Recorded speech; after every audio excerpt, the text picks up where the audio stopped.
नमस्कार, आप देख रहे हैं सिटी पोस्ट लाइव और मैं हूं दीपक शर्मा।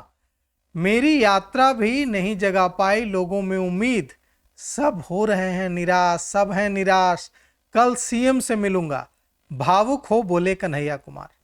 कन्हैया कुमार की पदयात्रा कल खत्म होने जा रही है, लेकिन कन्हैया कुमार ने आज बेहद भावुक होकर जो कहा है वह यह है, वह सुनकर हर कोई चौंक जाएगा। अमूमन पदयात्रा खत्म होने के बाद नेता यह दावा करते हैं कि उनकी पदयात्रा सफल रही है और लोगों में इससे उम्मीद जगी है, लेकिन कन्हैया कुमार ने जब यह कहा तो सारे पत्रकार चौंक गए कि बिहार के लोग लड़ते लड़ते थक गए हैं और हमारी पदयात्रा जब गांव से कस्बों से होकर गुजरी तो लोगों ने हमारी तरफ देखा तो कि ये लोग बदलाव करने निकले हैं, देखा तो कि ये लोग बदलाव करने निकले हैं, लेकिन हमारी यात्रा से लोगों में कोई बहुत बड़ी उम्मीद जग गई हो ऐसा नहीं दिखा। लोग इतने निराश हैं कि क्या ही बताएं। यही वजह है कि बिहार में हर कोई आपको इतने गुस्से में दिख रहा है। यह भावुक करने वाला है। कन्हैया कुमार ने कहा कि अब हम लोग कल सीएम नीतीश कुमार से मिलने की कोशिश करेंगे और उन्हें बताने की कोशिश करेंगे कि बिहार में हालत कितनी बदतर हो गई है। सुनिए कन्हैया कुमार क्या कह रहा है। सबसे पहले तो मैं आप सबसे क्षमा प्रार्थी हूँ कि मैं देरी से प्रेस कॉन्फ्रेंस में आया। बीच में जब ट्रैफिक बहुत ज़्यादा जाम था तो हमने अपने साथी से कहा कि आप लोग प्रेस कॉन्फ्रेंस कर लीजिए, क्योंकि मेरा प्रेस कॉन्फ्रेंस तो है नहीं। जो प्रभावित वर्ग के लोग हैं, प्राइमरी तौर पे उनका ही मुद्दा उठाना है। प्रभावित लोग मौजूद हैं, वो अपनी बात रखेंगे। हम लोगों को तो अवसर मिलता है मीडिया के साथियों से बात करने का, लेकिन साथियों ने कहा कि नहीं, आ जाइए, थोड़ा इंतज़ार कर लेंगे। तो आपका बहुत बहुत धन्यवाद कि देरी के बावजूद आपने इंतज़ार किया, और जो आपको तकलीफ़ हुई उसके लिए बहुत बहुत सॉरी। दूसरा, आज जो है जैन तीर्थंकर भगवान महावीर जी की जयंती है, और ये बड़े सौभाग्य की बात है बिहार के हर निवासी के लिए। चाहे आप हिंदू धर्म की बात करें, जैन धर्म की बात करें, या जो है बुद्धिज़्म की बात करें, तमाम महान लोग जो हैं उनकी जन्मभूमि रही है ये।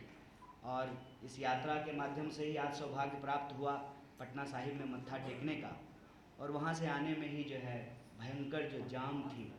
हालांकि ये बन गया है, क्या नाम है उसका, हाँ, पूरे देश में मरीन ड्राइव ही बन रहा है। कोई दूसरा भी नाम रखा जा सकता है, कुछ नाम होगा इसका। तो जेपी गंगापथ बोला कीजिए ना, मरीन ड्राइव क्यों बोलते हैं। जेपी गंगापथ से आ रहे थे, वो बन गया है, लेकिन माल सलामी की हालत और पटना सिटी में ट्रैफिक की हालत, गुलजार बाग में ट्रैफिक की हालत बिल्कुल वैसी ही है जैसा जैसा दशकों पहले हुआ करता था। इस वजह से देरी हुई, इसके लिए क्षमा प्रार्थी हैं। सीधे मुद्दे पे आपसे दो बात कहनी है। एक तो आज हमारी यात्रा का 26वां दिन है। कल यात्रा करते हुए, पद यात्रा करते हुए हम लोग जो है बिहार के मुखिया आदरणीय मुख्यमंत्री जी से यात्रा की शक्ल में जाएंगे और उनसे मिलने का प्रयास करेंगे। और मिलने की कोशिश इसलिए करेंगे क्योंकि आप जो देख रहे हैं कि पटना में आज बीपीएससी की प्रतियोगी परीक्षा की तैयारी करने वाली एक स्टूडेंट हैं, और फुटकर जो दुकानदार हैं उनके प्रतिनिधि हमारे बीच मौजूद हैं। वैसे ही हर ज़िले में यात्रा ने अपनी प्रेस वार्ता की, और उस ज़िले की जो स्थानीय समस्या है, अलग अलग जगह पे अलग अलग मुद्दों को लोगों ने उठाया। मखान जहाँ पे होता है वहाँ के किसानों ने मखान से जुड़ी हुई समस्याओं को उठाया। जहाँ गन्ना होता है, चीनी मिल है, चीनी मिल के मज़दूरों ने अपनी बात रखी। ऑटो चालक संघ के जो है ड्राइवरों ने अपनी बात रखी। विद्यार्थियों ने, नौजवानों ने, महिलाओं ने, किसानों ने, सब लोगों ने अपनी बात रखी है। इस आधार पर हम लोग एक मांग पत्र तैयार करके यात्रा की तरफ से माननीय मुख्यमंत्री जी को मिल करके ये देने का कोशिश करेंगे। हालांकि उम्मीद बहुत कम है कि मुख्यमंत्री जी मिलेंगे, मांग पत्र लेंगे, लेकिन लोकतंत्र में संविधान हमको ये अधिकार देता है कि जो जनता की आवाज़ है वो सरकार तक पहुंचाई जाए, सत्य और अहिंसा के रास्ते पे चलते हुए, और सरकार जो है उन आवाज़ों को सुने और उस पर जो है कोई कार्रवाई, कोई एक्शन जो है सरकार के द्वारा किया जाए। ऐसी ऐसी मान्यता है, ऐसा प्रेसिडेंस है, लेकिन होने की उम्मीद बहुत कम है। हम कोशिश करेंगे। दूसरा जो एक बहुत इम्पॉर्टेंट बात है आप सबसे कहना चाहते हैं, कई बार हमारे भी कई साथी कहते हैं, हम लोग से भी मुंह से निकल जाता है, ये यात्रा मूल रूप से बिहार के नौजवानों और विद्यार्थियों की यात्रा है। इसको भितिहरवा से 16 मार्च को जब शुरू किया गया तो यह विद्यार्थियों और नौजवानों की यात्रा थी। धीरे धीरे बिहार के आम लोगों की भावना इस यात्रा से जुड़ती चली गई और जिधर से यात्रा गुजरी है, अभी हम विभिन्न जिलों से होते हुए पटना आए हैं, तो हमको लगता है कि यह यात्रा एक सत्याग्रह, एक संघर्ष का रूप ले चुकी है। इसका कोई समापन करने की आवश्यकता नहीं है। जब लोगों की आवाज़ आप लोगों के माध्यम से सरकार तक नहीं पहुंच रही है, तो इस पद्धति को, इस प्रक्रिया को और ज़्यादा गतिमान करने की ज़रूरत है और इसको आगे बढ़ाने की ज़रूरत है। तो ऐसा मत समझिएगा कि कल यात्रा का समापन है, ये संघर्ष की शुरुआत है। ये बिहार की सबसे जो जरूरी मुद्दे हैं बिहार के, उसका आगाज़ है। चुनाव होंगे, राजनीति होती रहेगी, कोई ना कोई चुने जाएंगे, कोई जीतेगा, कोई हारेगा, सरकारें बनती बिगड़ती रहेंगी। कोशिश ये है कि बिहार दुनिया में जो नए अवसर पैदा हुए हैं उसमें बिहार का स्थान क्या होगा। नई तकनीक आई है, मोटर बन रहा है, ड्रोन बन रहा है, इलेक्ट्रॉनिक रेवोल्यूशन हो गया है, एआई आ गया है, और हमको लगता है कि इस एआई के दौर में ईआई की बहुत ज़रूरत है। इमोशनल इंटेलिजेंस होना बहुत ज़रूरत है, इक्विटेबल इंटेलिजेंस होना बहुत ज़रूरी है। क्योंकि जब हम बिहार में घूम रहे हैं, कई साथी आक्रोश में थे, ज़रूरी नहीं है कि प्रेस कॉन्फ्रेंस में देरी की वजह से आपको गुस्सा आ रहा हो। बिहार में ज़िंदगी जीना इतना चुनौतीपूर्ण है, इतनी जद्दोजहद है कि स्वाभाविक रूप से हम लोग उद्वेलित रहते हैं, गुस्से में रहते हैं, जबकि ये ज्ञान की भूमि है। चाहे आप बुद्धिज़्म की बात करें, जैन धर्म की बात करें, सिखिज़्म की बात करें, हिंदू धर्म की बात करें, बार बार कहा गया कि लोभ, मोह, काम, क्रोध ये मनुष्य के जो है दुश्मन हैं। लेकिन बिहार में ज़िंदगी जीना इतना कठिन है कि सड़क पे चलता हुआ हर इंसान गुस्से में दिखाई देता है, निराश है, क्योंकि उसको लगता है कि उसकी बात कोई सुन नहीं रहा है। इसीलिए हर चीज़ को वो देखता जरूर है। इस यात्रा से भी जब हम लोग अलग अलग ज़िले से गुजर रहे थे, लोग अपने घरों के बाहर खड़े होकर के यात्रा को देख रहे थे। उनके अंदर एक क्यूरोसिटी थी, लेकिन साथ ही साथ जो है नाउम्मीदी भी थी।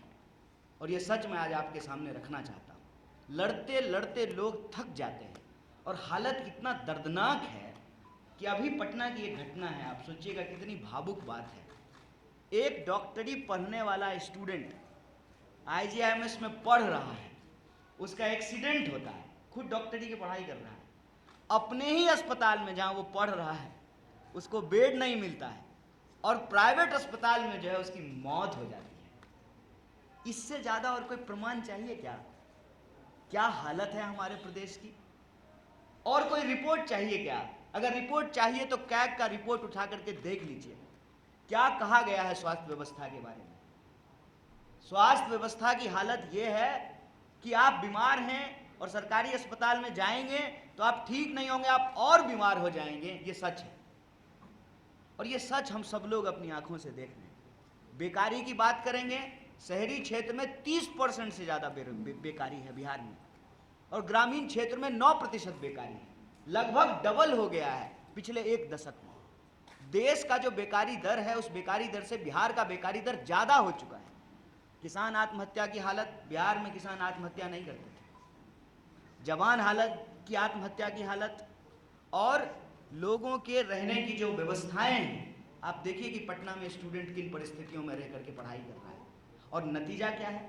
नतीजा यह है कि पढ़ते जा रहे हैं, मालूम नहीं है कि ये एग्ज़ाम होगा कि नहीं होगा, ये एग्ज़ाम का पेपर लीक तो नहीं हो गया है। कोई भी, आज बनी है यूनिवर्सिटी, पटना यूनिवर्सिटी 1907 में बन गई थी। Patna university, Magadh university, BN मंडल, तमाम यूनिवर्सिटियाँ बनी हुई हैं। यूनिवर्सिटी की हालत क्या है? सेशन टाइम पे नहीं है।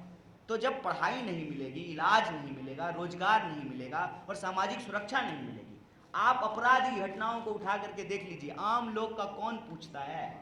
MLA, मंत्री, नेता, उनके परिवार वालों की हत्याएं हो रही हैं। खुद बताइए ना कि सुशासन के इस दावे में कितनी सच्चाई है। नेताओं के परिवार वालों की हत्याएं हो रही हैं, अपराध बढ़ रहा है, और कहा कि शराबबंदी करके जो है नशा बंद करा दिए। विभिन्न जिलों से घूमते हुए जो एक सबसे बड़ा मुद्दा बिहार में देखने को मिला, जिसको लेकर के माँ बाप बहुत परेशान हैं कि बिहार में नया तरह का सूखा नशा चल रहा है। पहले लोग कहते थे बिहार के लोग जो है खैनी खाते हैं, तंबाकू खाते हैं, ये भी जो है अंग्रेजों के साथ आया था। अब जो नए अंग्रेज आए हैं, वो मुंद्रा एयरपोर्ट से जो ड्रग्स चलता है वो अब बिहार के गांव-गांव में पहुंच रहा है। हालत ये है कि थोड़ा सा अगर घर खुला छोड़ दे तो मोटर खोल करके बेच देगा। गटर का ढक्कन जो है उसको तोड़ करके जो है उसका लोहा बेच दे रहा है। तो आप बताइए, ड्रग्स, नशा बढ़ रहा है, अपराध बढ़ रहा है, महिलाओं के खिलाफ अपराध बढ़ रहा है। और दावे क्या हैं? सरकार ने सर्वे कराया, कास्ट सर्वे कराया, उस कास्ट सर्वे में कह रहे हैं कि 60% लोग भी ग्रेजुएट नहीं है बिहार में। क्या हालत कर दिया है। दलित की हालत खराब, पिछड़ों की हालत खराब, अति पिछड़ों की हालत खराब, गरीबों की हालत खराब, किसानों की हालत खराब, मजदूरों की हालत खराब, स्कूल का हालत खराब, अस्पताल का हालत खराब। तो पलायन नहीं करेगा लोग तो क्या करेगा? इसीलिए ये एक बहुत बड़ा मुद्दा है। इस मुद्दे को लेकर के हम लोग बिहार में चल रहे हैं और मीडिया के साथियों ने बहुत सहयोग किया है। हमें उम्मीद है कि बिहार की राजनीति के विमर्श के केंद्र में पलायन एक बहुत गंभीर सवाल बनकर के उभरेगा और पलायन के जो कारण हैं उन कारणों के निदान से ही पलायन रुकेगा और दुनिया में जो नया अवसर पैदा हुआ है बिहार उसके साथ कदम से कदम मिला करके चल पाएगा और एक बेहतर बिहार का निर्माण हो पाएगा। इसी आशा और उम्मीद से हम ये यात्रा कर रहे हैं। कल पटना शहर में पदयात्रा होगी और हम लोग जो है मुख्यमंत्री जी से मिलने का प्रयास करेंगे। और कल हमारे कांग्रेस पार्टी के युवा नेता और जो है विभिन्न पदों पर जिम्मेवारियां निभाने वाले सचिन पायलट जी भी जो है उस यात्रा के लिए आ रहे हैं। पूरी कांग्रेस पार्टी इस यात्रा को सहयोग कर रही है। कांग्रेस पार्टी का स्टूडेंट विंग, यूथ विंग इस यात्रा को सहयोग कर रहा है। लेकिन ये यात्रा बिहार के आम लोगों की यात्रा है, ये बिहार को बदलने की यात्रा है। बहुत बहुत शुक्रिया। सुना आपने कन्हैया कुमार को। कन्हैया कुमार ने बताया है कि कल वरिष्ठ कांग्रेस नेता सचिन पायलट बिहार आएंगे और उनके साथ वे लोग मुख्यमंत्री को ज्ञापन सौंपने सीएम आवास जाएंगे। हालांकि कन्हैया कुमार ने कहा है कि इसकी उम्मीद कम ही है कि सीएम नीतीश कुमार से मुलाकात हो पाएगी, लेकिन कोशिश तो करेंगे। तो फिलहाल इस खबर में इतना ही। आगे की खबरों के लिए देखते रहिए सिटी पोस्ट लाइव। शुक्रिया।